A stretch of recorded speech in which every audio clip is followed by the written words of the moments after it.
A millionaire finds an abandoned elderly woman on the street, and while helping her, discovers a connection to his past. As he digs into her identity, dark secrets about his family come to light. The woman's presence bothers his brother, who will do anything to hide the truth. Now, the millionaire must uncover lies and face his own demons. If this story has interested you, don't forget to subscribe to our channel and tell us from which city you are watching us. Richard Drake gazed at the city through the mirrored window of his office on the top floor of the tallest commercial building in Chicago. At 45, he commanded a business empire that his father had built over decades. The reflection in the glass showed an elegant man with graying hair at the temples, wearing an impeccably tailored Italian suit. His eyes, however, carried a melancholy that not even all his professional success could mask. His secretary announced over the intercom that the shareholders' meeting would begin in 15 minutes. Richard adjusted his navy blue silk tie and organized some folders on the mahogany desk. His life was meticulously planned, every minute filled with important commitments and decisions. Since his wife Helen had passed away 5 years ago, he had thrown himself even deeper into work, turning it into a refuge against loneliness. The day followed its usual routine until, as he left a charity event in the late afternoon, something unusual happened. While his driver maneuvered the Mercedes through Republic Square, Richard caught a glimpse of a scene that made him instinctively ask the car to stop. An elderly woman was sitting on one of the benches, seemingly disoriented, her simple and worn clothes contrasting with the bustling activity of the city center. Normally, he would have continued on his way, but there was something about that woman that deeply intrigued him. Perhaps it was her eyes, which even from a distance seemed to carry a story that needed to be told. Or maybe it was just fate playing its inexplicable tricks. Richard got out of the car, ignoring his driver's polite protests about the time of the next meeting. He cautiously approached the woman, who kept her gaze fixed on an undefined point on the horizon. Her wrinkled hands firmly held a worn-out bag, as if it contained all her treasures. "Are you okay?" Richard asked with a gentleness he hadn't shown to anyone in a long time. The elderly woman turned her eyes to him, and for a moment Richard felt a familiar sensation run down his spine. That gaze. There was something in it that stirred old memories, feelings buried in some forgotten corner of his mind. "The roses. I need to take care of the roses in the garden," she murmured, her trembling voice carrying an accent Richard couldn't place. Concerned about her confused state, Richard decided to take her to the nearest hospital. During the ride, the woman alternated between moments of deep silence and disconnected phrases about a rose garden and an old house. Her name, as far as he could understand, was Mary Dawn, but she seemed uncertain even about that. At the hospital, while the doctors examined her, Richard remained in the waiting room, surprising himself with his own actions. Why was he so involved with a stranger? What mysterious force had stopped him from simply continuing on his way, as he would have on any other day? The answer began to take shape when, as he gathered the woman's belongings to store them, a small object fell from her bag. It was an antique brooch, apparently made of gold with a peculiar design engraved on its surface. Richard picked it up carefully, and his heart instantly raced. That symbol. It was impossible not to recognize it. It was the same crest that was carved on the door of his father's office, the same one that appeared on the oldest documents of the Drake family. He sat heavily in one of the chairs in the hallway, the brooch weighing in his hands as if it carried all the secrets of the world. The woman's disconnected words began to make a strange sense in his mind. The rose garden. His mother, whom he had barely known, had maintained a beautiful rose garden at the family mansion before she left when he was very young. The doctor interrupted his thoughts, informing him that the woman was stable but showed signs of mental confusion and would need care. Without a second thought, Richard arranged for her transfer to a private clinic and decided to take her to his home as soon as possible. Something told him that this encounter was no mere coincidence. As he signed the necessary paperwork, his mind buzzed with possibilities. Who was this mysterious woman really? How did she have a brooch with the Drake family crest? And why did her words, even if disconnected, seem to touch on such deep points of his history? Richard didn't know it, but that day would mark the beginning of a journey that would completely change his life. A journey that would lead him to discover that the most important truths are not always found in business documents or spreadsheet numbers, but are hidden in the folds of time, waiting for the right moment to come to light. The Drake Mansion, located in the upscale neighborhood of Lake Forest, was an imposing structure from the early 20th century, with its meticulously maintained gardens and architecture that blended classical and modern elements. That night, as a light rain fell over Chicago, Richard guided Mary Dawn through the silent hallways of the house, observing how she seemed strangely familiar with the surroundings. The woman, still confused but calmer after the medical attention, touched the dark wood walls as if recognizing every detail. Her eyes scanned the antique paintings hanging on the walls, lingering especially on one particular portrait, a young Augustus Drake, Richard's father. "The clock, it always ran 5 minutes slow," murmured Mary Dawn, pointing to an antique wall clock in the hallway. Richard felt a shiver. That clock indeed had that peculiar flaw, something only the oldest residents of the house would know. How could she know that detail? Sophia, the housekeeper who had worked for the family for over 3 decades, appeared discreetly to assist with the guests' accommodation. When she saw Mary Dawn, her face paled slightly, as if she had seen a ghost. "Mrs. Dawn," she whispered, almost inaudibly, before quickly composing herself. Richard didn't miss that reaction. "Do you know her, Sophia?" he asked as they accompanied the elderly woman to the guest room on the 2nd floor. The housekeeper hesitated for a moment, her hands trembling slightly as she arranged the bed linens. "No, sir. It must be my imagination. Sometimes memory plays tricks on us," she replied, avoiding his gaze. After settling Mary Dawn, who fell asleep almost immediately, Richard retreated to his private study. The brooch with the family crest rested on his desk, next to a cup of now cold coffee. He couldn't stop thinking about the coincidences, or were they signs, that had accumulated since the encounter in the square. He opened his laptop and began researching the digitized archives of the company. Drake Enterprises had started as a small construction firm in the 1960s, founded by his father, Augustus. Within a few years, it had become one of the largest conglomerates in the country. The official story was well known, but Richard had always felt there were gaps that hadn't been filled. An unexpected email interrupted his research. It was from his older brother, Frank, who was on a business trip in Dubai. The message was short and to the point. "I heard you brought a stranger home. That's not prudent, little brother. I suggest you send her to an appropriate institution. We don't need any problems." How had Frank found out so quickly? And why did his reaction seem so disproportionate? Richard set those questions aside for later. At that moment, something else caught his attention. An old photo album that Sophia had left on one of the shelves during the week's cleaning. As he flipped through the yellowed pages, one particular photo made his heart race. It was a picture of the mansion's garden, dated 1965. In it, a young woman smiled among the rose bushes, her radiant face familiar. In her arms, she held a baby. The caption, handwritten, simply read, "Dawn and Richard, Spring 1965. Richard sat down, stunned. The young woman in the photo had the same features as Mary Dawn, just decades younger.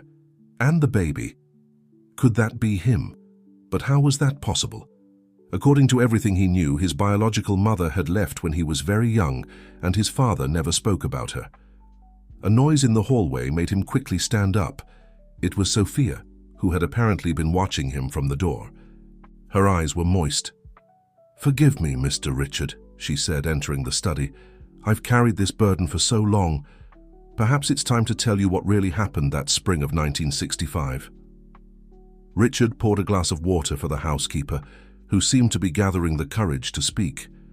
The sound of the rain outside intensified, as if nature itself wanted to create the right atmosphere for the revelations that were about to come. Sophia took a deep breath and began, "Your mother didn't abandon the family as everyone says. The story is much more complex and painful." At that moment, a thunderclap illuminated the study, and for an instant, Richard saw the reflection of Mary Dawn standing at the door, her eyes fixed on him with a clarity she hadn't shown before. The truth, guarded for so many years, was finally beginning to emerge from the shadows of the past. Sophia sat in the leather armchair of the study, her elderly hands nervously clutching a cotton handkerchief. The rain continued to fall outside, creating a curtain of water that isolated that moment from the rest of the world. Richard remained silent, giving the housekeeper the time she needed to organize her memories. "Dawn wasn't just your mother," Sophia began, her voice trembling slightly. "She was the true owner of all this. The land where Drake Enterprises headquarters now stands, the mansion, the first construction firms, everything belonged to her family, the Dawns, one of the most traditional families in Chicago." Richard felt the weight of that revelation. His father had always claimed that he had built the empire from scratch through hard work and determination. The official family history of the Drakes was practically a legend in Chicago's business circles. "Your father, Augustus, started as the administrator of the Dawn's businesses," Sophia continued. "Dawn was the sole heir, freshly graduated in business administration from Europe. They fell in love, got married, and for a while everything seemed perfect. Dawn had revolutionary ideas for the business. She wanted to modernize the company, create social projects." The housekeeper paused, taking a sip of the water Richard had offered her. From the hallway came the soft sound of Mary Dawn's footsteps, apparently wandering through the house, as if recognizing every corner. "But Augustus had other plans," Sophia went on. "Little by little, he began to take control of everything. Using proxies and documents that Dawn signed in trust, he transferred the assets to his name. Dawn was busy with you, who had just been born, and with the social projects she was developing. When she realized what was happening, it was too late." Richard stood up restless and walked to the window. The rain was now falling harder, and the mansion's gardens, illuminated by lightning, seemed different, as if they held dark secrets. "One night," Sophia continued, her voice almost a whisper, "there was a terrible argument. Dawn had discovered documents that proved Augustus's maneuvers. She threatened to expose everything, to reclaim what was rightfully hers. The next day, your father announced that she had suffered a nervous breakdown and needed specialized treatment." Richard turned sharply to Sophia. "He had her committed?" he asked, his voice betraying a mix of horror and disbelief. "Yes," Sophia replied, wiping a tear. "To a clinic in the countryside. Afterward, he spread the story that she had abandoned the family. You were very young, barely remember her. Frank, your brother, was 12 at the time. He saw everything." At that moment, Mary Dawn appeared at the study door. Her eyes, once confused, now shone with a frightening clarity. "The roses," she said, her voice firmer than usual. "I planted a new rose for every social project we started. There were 17 when everything happened." Richard approached her cautiously. "The garden is still there," he said softly. "The roses continue to bloom every year." A sad smile crossed Mary Dawn's lips. "Sophia took care of them for me," she replied, looking affectionately at the housekeeper. "She never forgot." Sophia stood up, trembling. "Forgive me, Mrs. Dawn. I should have done something. I should have told the truth sooner." "You did what you could," Mary Dawn interrupted. "You kept the photos, kept the roses alive, waited for the right moment." Richard watched the interaction between the two women, feeling his world crumble and at the same time reorganize in a completely new way. His childhood memories, always hazy when it came to his mother, began to take on new contours. "But how did you manage to survive all these years?" he asked, his voice choked. "Some nurses at the clinic discovered the truth," Mary Dawn replied. "They helped me get out of there, but I couldn't come back. Your father was too powerful, had connections everywhere. I lived in different cities, always moving, always hiding, until age began to confuse my mind, and I found myself returning here without even realizing it." A particularly loud thunderclap made the windows shake. Richard noticed that his hands were trembling as he picked up the old photograph he had found moments earlier.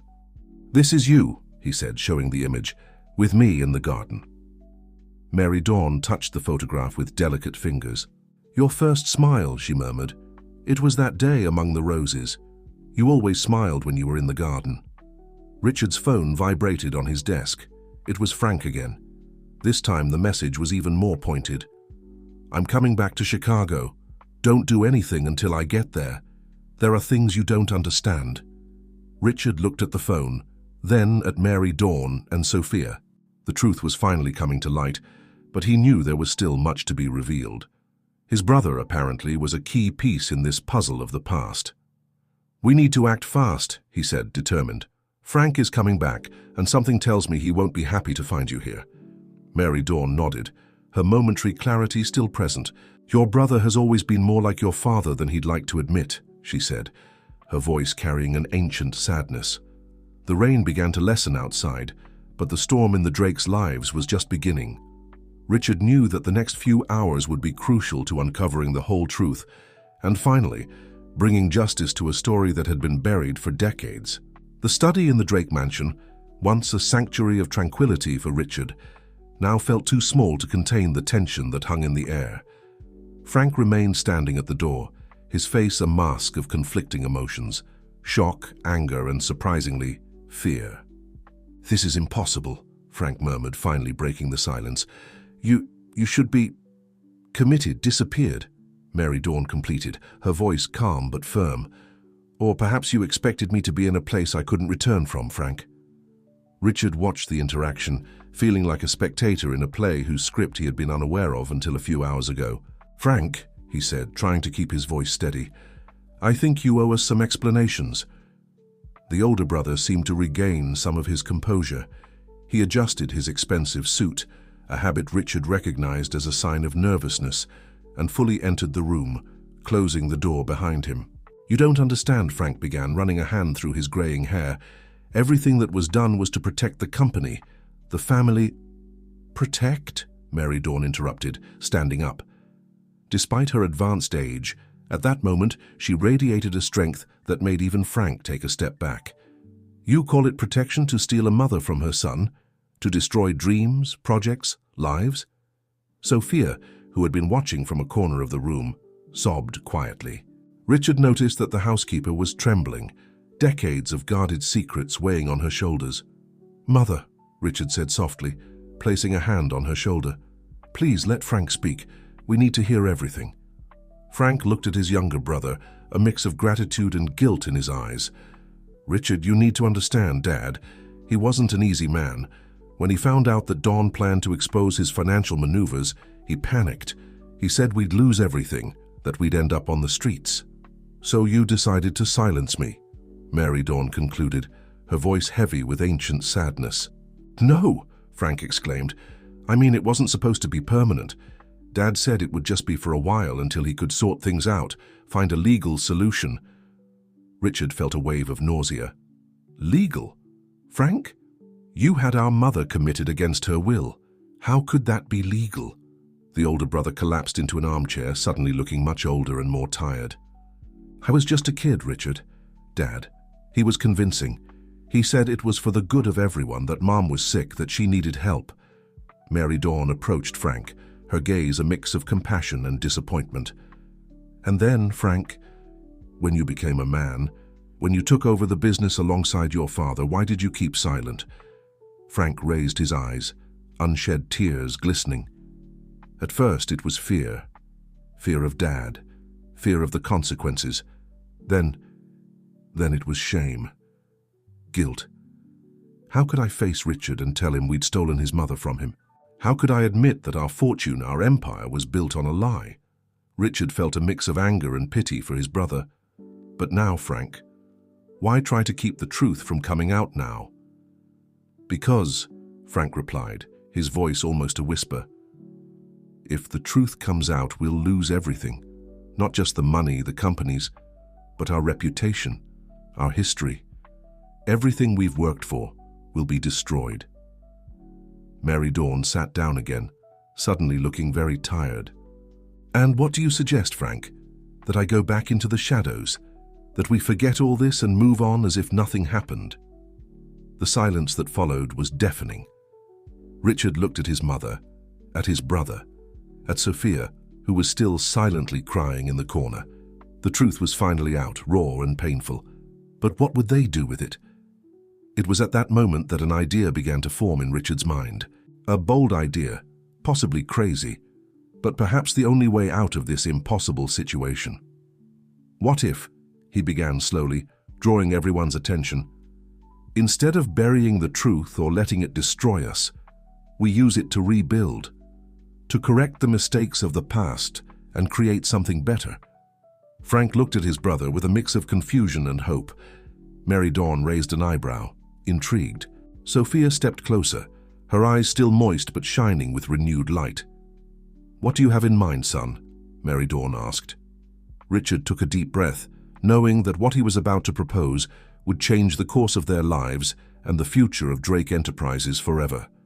"I think," he said, his voice gaining confidence with each word, "it's time we rewrite the history of the Drake family, and this time we'll do it the right way." The Venetian clock in the hallway chimed again, as if marking the beginning of a new era for the family.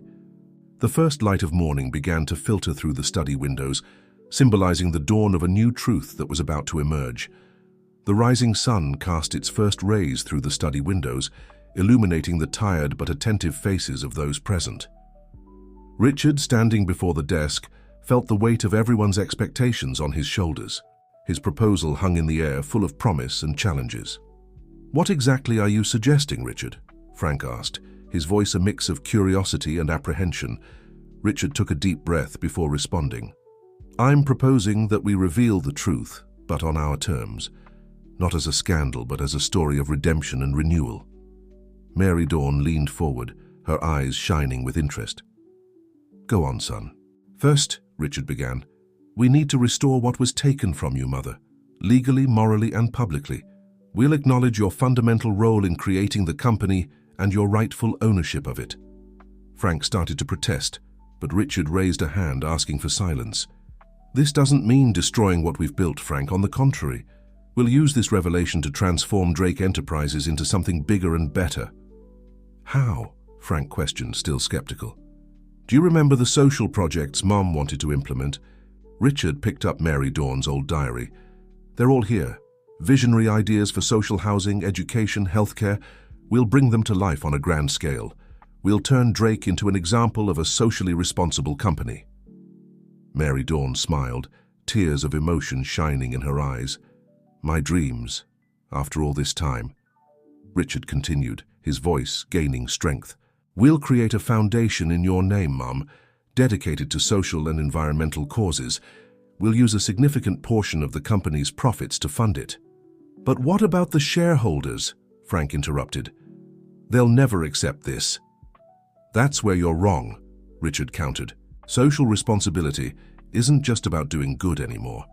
It's a competitive advantage. Ethical and sustainable companies are more valued in today's market. Our investors will see this as a smart, long-term strategy." Sophia, who had been listening attentively, spoke for the first time. "And what about the past?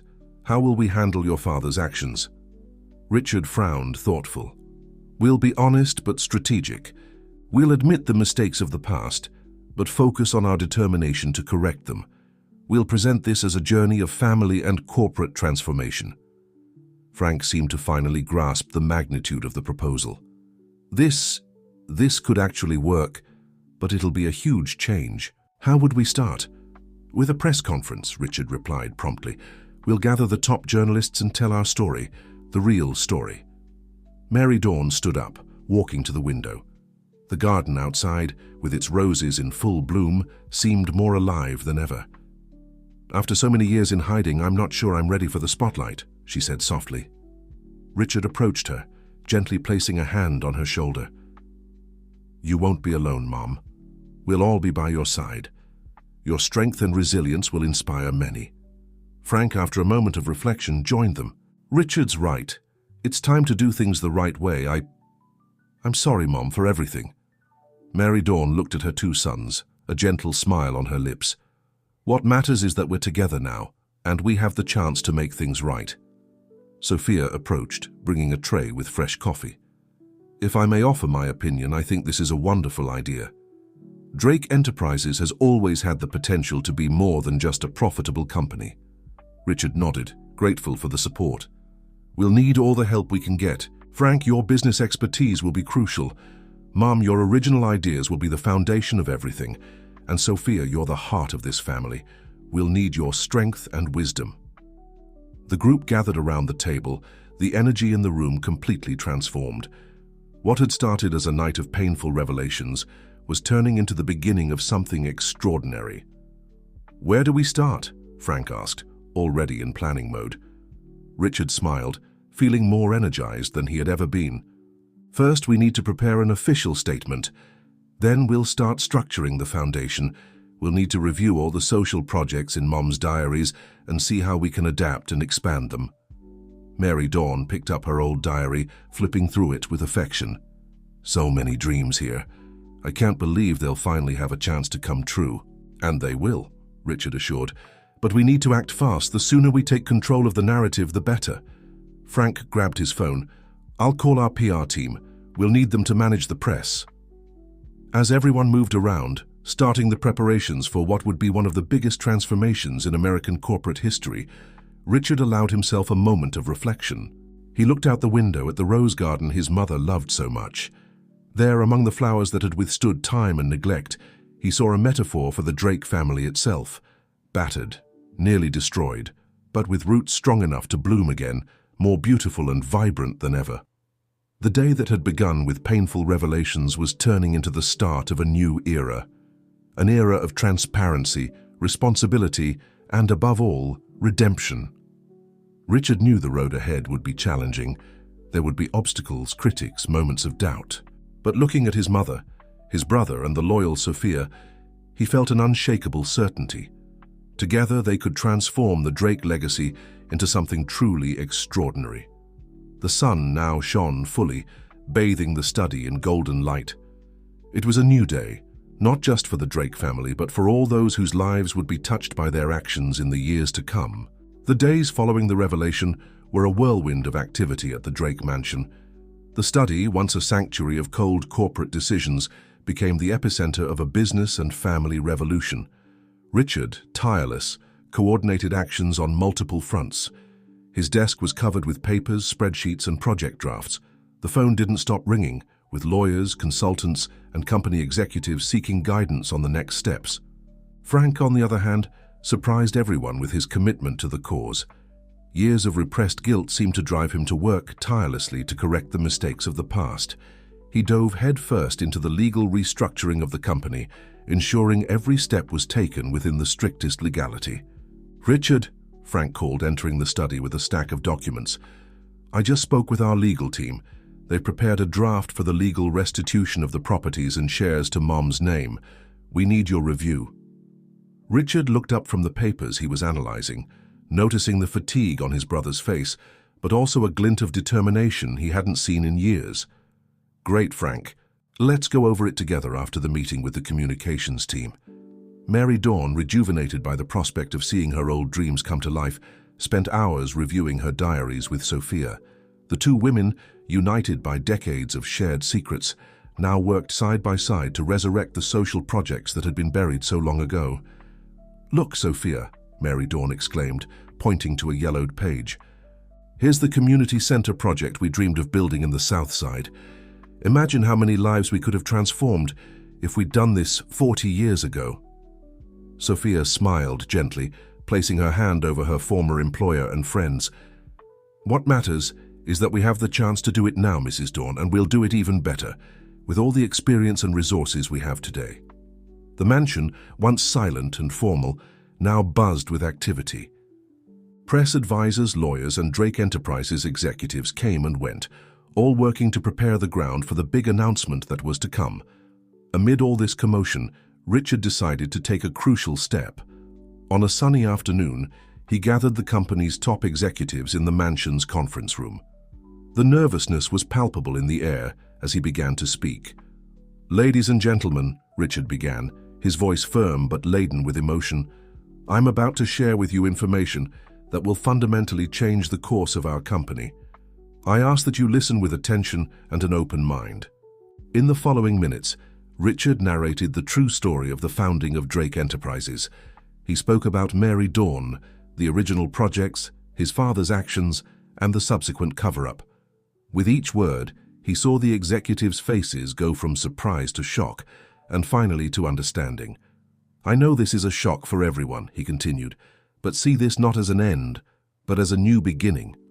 We have the unique opportunity to correct the mistakes of the past and transform Drake into an example of ethics, social responsibility, and innovation. To Richard's surprise, the reaction was mostly positive. Many executives expressed admiration for the courage to confront the past and saw the potential for growth and differentiation in the market with this new approach. Mariana Tavora, the young and brilliant marketing director, was the first to speak up. "Richard, this is extraordinary. From a branding perspective, we have a powerful redemption story in our hands. We can not only correct the mistakes of the past, but position ourselves as leaders in corporate responsibility." Other executives quickly joined in, offering ideas and suggestions. What could have been a moment of crisis was turning into an explosion of creativity and renewal. At the end of the meeting, Richard felt exhausted but deeply relieved and hopeful. He had feared resistance, even a shareholder revolt, but what he saw was a united team motivated by a greater purpose. Returning to the study, he found Mary Dawn looking pensively out the window. "How did it go, son?" she asked, turning to face him. Richard smiled, feeling a wave of emotion. "It was amazing, Mom." They understood. More than that, they're excited about transforming the company. Mary Dawn approached, gently touching her son's face. "You know this is just the beginning, right? The road ahead won't be easy." "I know," Richard replied, holding his mother's hand. "But for the first time in a long time, I feel like we're on the right path, that we're building something that goes beyond profits and balance sheets, something that truly matters." At that moment, Frank entered the study, bringing another stack of documents. "Sorry to interrupt," he said, noticing the moment between mother and son, "but I think you'll want to see this. It's the first draft of the press statement." The three gathered around the table, reading and discussing the document that would mark the official start of their transformation journey. Outside, the sun began to set, painting the Chicago sky with shades of orange and pink. It was the end of another day, but for the Drake family and their company, it was the dawn of a new era. As they worked late into the night, refining plans and preparing for the challenges ahead, one thing was clear. The story of the Drakes, for so long tainted by secrets and regrets, was about to gain a new and inspiring chapter. The day of the press conference arrived with a mix of anxiety and determination hanging over the Drake family. The event hall at the Chicago hotel chosen for the announcement was packed with journalists, business people, and important figures from the American economic scene.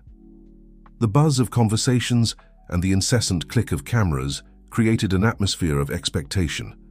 Richard, impeccable in his navy blue suit, adjusted his tie one last time before stepping onto the stage. Beside him, Mary Dawn, elegant in a cream skirt and blazer, exuded a serenity that contrasted with the inner nervousness she felt. Frank, a step behind, completed the family trio, his expression a mix of apprehension and resolve. When Richard approached the microphone, silence fell over the room. He took a deep breath, looked at his mother, who nodded encouragingly, and began, "Ladies and gentlemen, thank you all for being here this afternoon. What I have to share today is not just a corporate announcement, but a family story of mistakes and, we hope, of redemption." Richard's next words fell like bombs in the room. He narrated with brutal yet compassionate honesty the true story of the founding of Drake Enterprises. He spoke about Mary Dawn's crucial role, his father's actions, and the cover-up that lasted decades. With each revelation, flashes went off and pens raced frantically over notepads. "We are here today," Richard continued, his voice gaining strength, "not just to reveal the truth, but to start a new chapter. A chapter of transparency, social responsibility, and ethical innovation." Mary Dawn then stepped up to the microphone. Her voice, initially trembling, grew firmer as she spoke. She shared her original vision for the company, the social projects she had dreamed of implementing, and how now, decades later, she saw the opportunity to realize those dreams on an even larger scale. Frank, in his moment at the microphone, surprised everyone with an emotional statement. "I was complicit for years in the silence that perpetuated this injustice. Today, I'm here not just to ask for forgiveness, but to fully commit to the transformation of our company and the rectification of past mistakes." After the initial statements, they opened the floor for questions. As expected, they were bombarded. How do you plan to compensate for years of false information to the market? What will be the legal implications of this revelation? How are the shareholders reacting to this drastic change? Richard, Mary, Dawn, and Frank answered each question with honesty and determination. They presented a detailed plan for the company's restructuring, including the creation of the Dawn Drake Foundation, dedicated to social and environmental projects. "We're not just correcting past mistakes," Richard explained. "We're redefining what it means to be a responsible corporation in the 21st century. We believe that ethics, sustainability, and social responsibility are not obstacles to business success, but the pillars on which we'll build a more prosperous and just future for all." As the press conference progressed, the tone of the questions began to change. The initial shock gave way to genuine interest in the company's future plans. Journalists and analysts, initially skeptical, began to see the transformative potential of the Drake's proposal. Mariana Tavora, the marketing director, presented a preview of the company's new institutional campaign focused on transparency and positive social impact. The powerful images and messages had a visible impact on the audience. At the end of the press conference, which stretched for over 2 hours, Richard, Mary, Dawn, and Frank left the stage exhausted, but with a sense of relief and hope. Backstage, they were greeted by an anxious team, including Sophia, who hugged them with tears in her eyes. "You were incredible," Sophia said, her voice choked with emotion. "Augustus would be proud. Well, maybe not of what was revealed, but certainly of your courage to do the right thing." As they prepared to leave the hotel, Richard received an unexpected call. It was Charles Dawn, one of the company's largest shareholders and an old friend of his father's. "Richard," the old businessman's voice sounded grave over the phone, "I'll admit, when I heard about this press conference, I expected a disaster.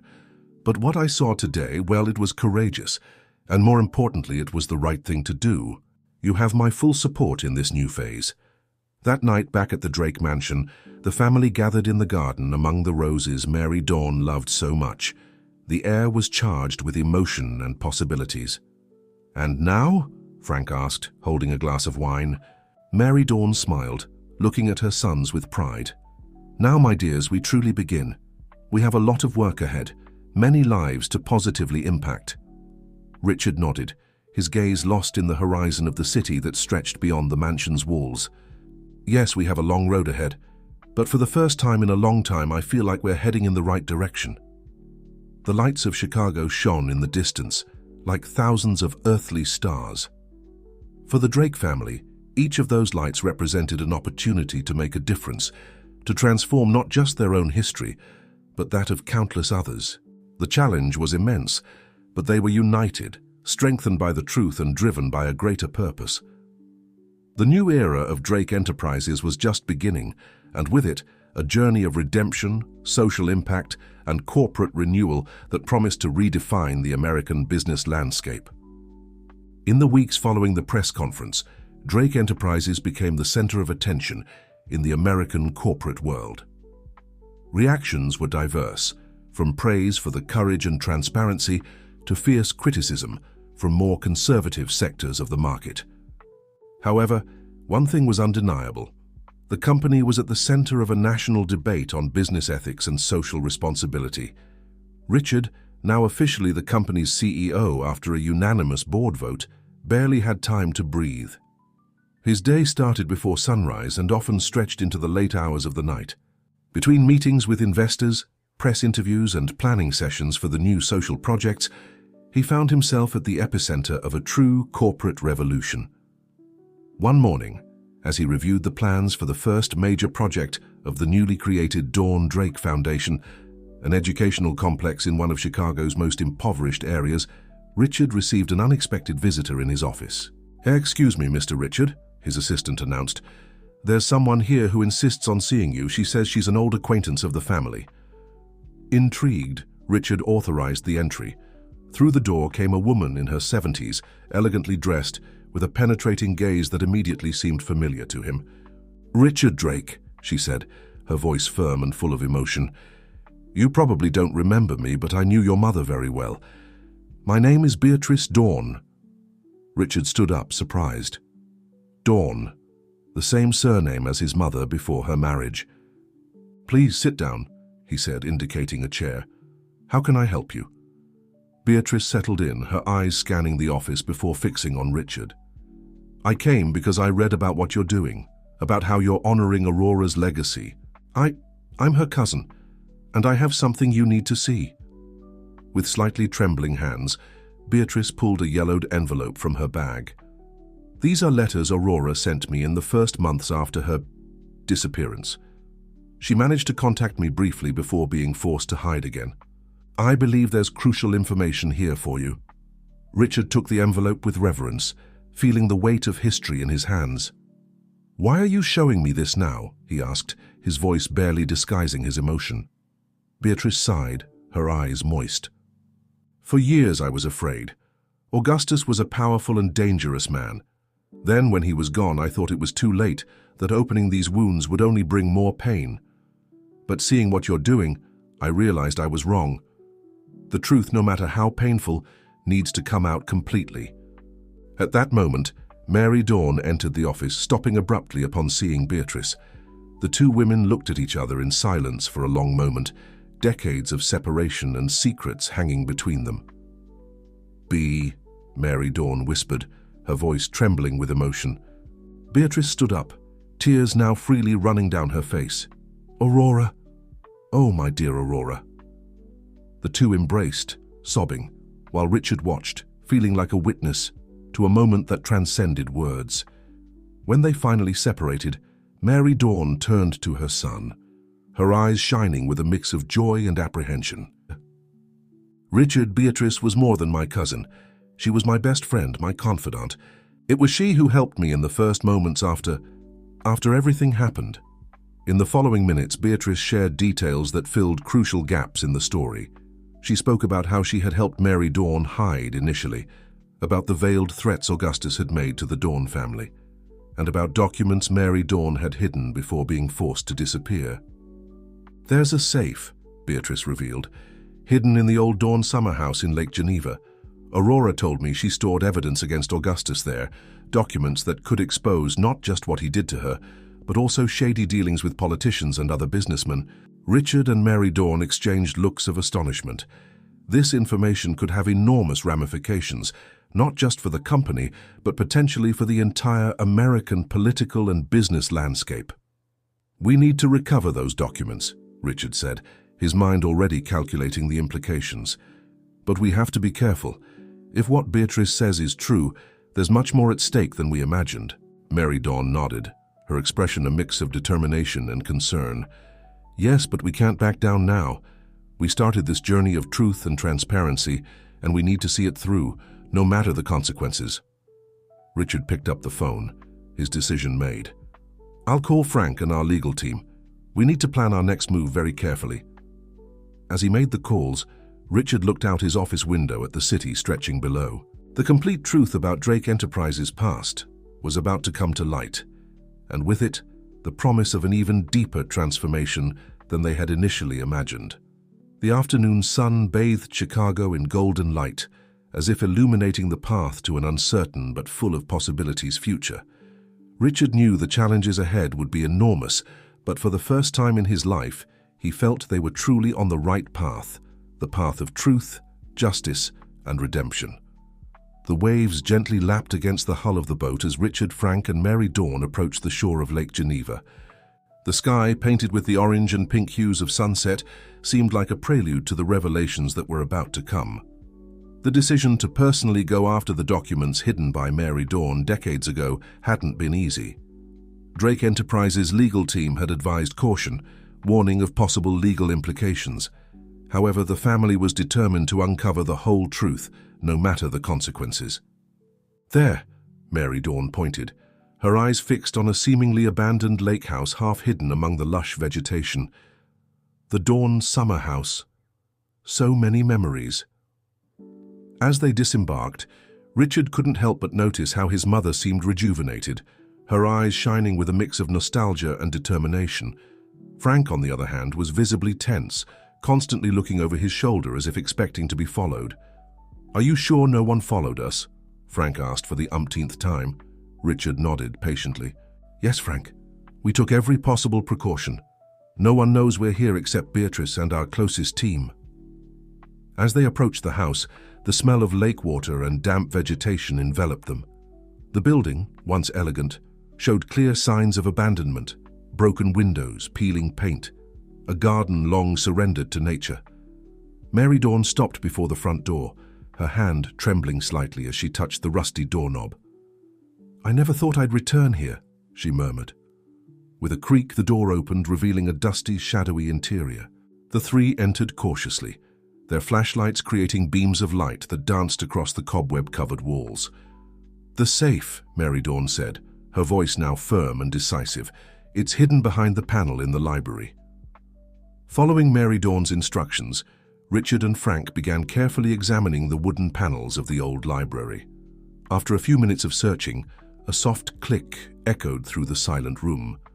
One of the panels moved, revealing a small safe embedded in the wall. The combination, Mary Dawn hesitated for a moment, closing her eyes as if searching her memory. 7-15-22-8, the most important dates of my life. Richard turned the dial, following the numbers. With a click, the safe door opened. Inside, they found a metal box, yellowed with time but still intact. With trembling hands, Mary Dawn opened the box. The interior was filled with documents, photographs, and a small diary. As they began to examine the contents, the weight of the discoveries became apparent. There were fraudulent contracts, records of bribes to influential politicians, money laundering schemes, all meticulously documented by Mary Dawn before her forced disappearance.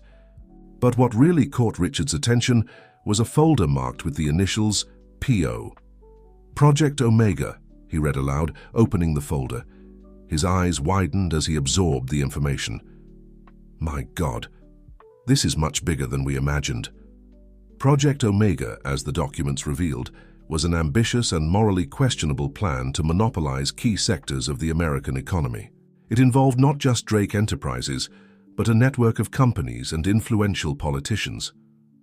"Augustus wasn't acting alone," Frank said, his voice a mix of shock and understanding. "There was a whole group of businessmen and political figures behind this." Mary Dawn nodded sadly. "That's why they silenced me with such determination. I had discovered something that could destabilize not just our company, but an entire corrupt system." As they continued to examine the documents, the sound of a boat engine reached them.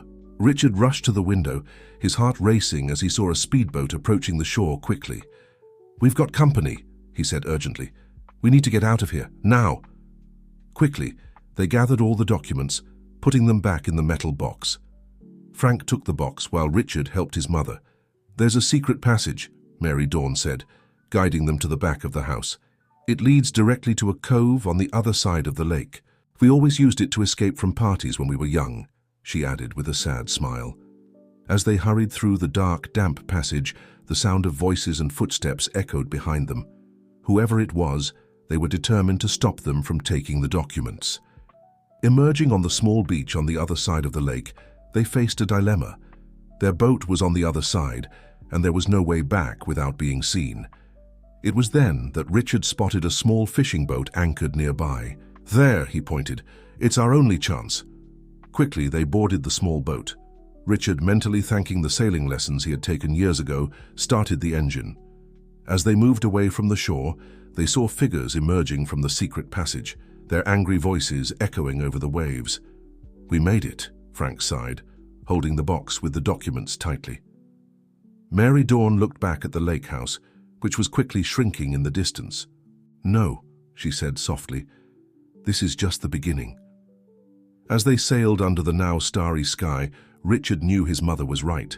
The documents they carried weren't just the end of a mystery, but the beginning of a much bigger battle.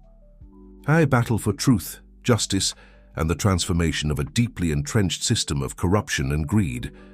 The calm lake contrasted with the storm of emotions and thoughts raging in the three of them.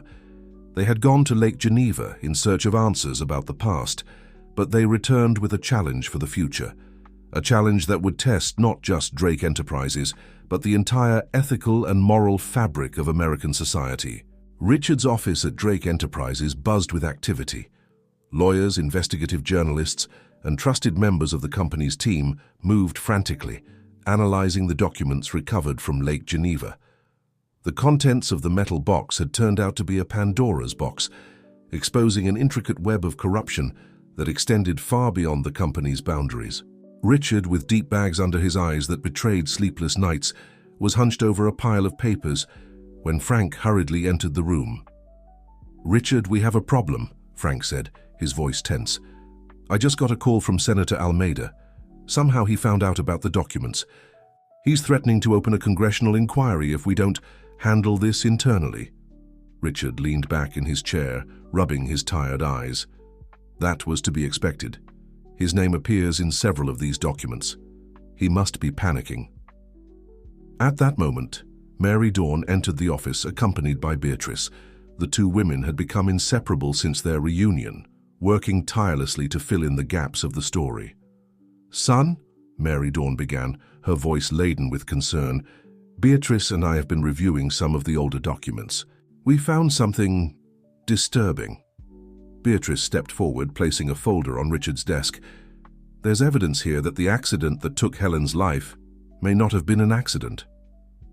The silence that followed was deafening. Richard felt as if the ground had disappeared beneath his feet. Helen, her death had always been a painful point, a wound that had never fully healed. "What do you mean?" he asked, his voice barely above a whisper. Beatrice explained, her voice soft but firm. "In the months leading up to the accident, Helen was investigating some irregularities in the company. It seems she had uncovered part of the scheme and was about to expose it." Frank, who had visibly paled, sat down heavily in a nearby chair. "This can't be true. Dad would never... He wouldn't be capable." "Perhaps not directly," Mary Dawn interjected. "But there are indications that he knew something was being planned against her and did nothing to stop it." Richard stood up abruptly, walking to the window. The city stretched out below, oblivious to the drama unfolding in that office. He felt a toxic mix of anger, pain, and guilt building in his chest. "All these lives," he murmured. "How many lives were destroyed to maintain this empire of lies?" The silence was broken by the sound of the phone. It was Mariana Tavora, the marketing director. "Richard," she said, her voice urgent, "we've just received an ultimatum. Several of our biggest business partners are threatening to break contracts if we continue with this truth crusade, as they're calling it. They're saying it's destabilizing the market." Richard took a deep breath, trying to organize his thoughts. The noose was tightening, and he knew the next decisions would be crucial not just for the company's future, but for the entire system they were challenging. "Mariana," he finally said, "prepare a press conference for tomorrow. It's time to take everything public." Frank stood up, alarmed. "Richard, you can't be serious. This will destroy everything we've built." "No, Frank," Richard countered, his voice gaining strength. "This will destroy what was built on lies and corruption. It's our chance to truly rebuild something meaningful." Mary Dawn approached her son, placing a hand on his shoulder. "Are you sure about this, my son? The consequences will be enormous." Richard looked at his mother, then at Beatrice, Frank, and finally at the photo of Helen he kept on his desk. "I am.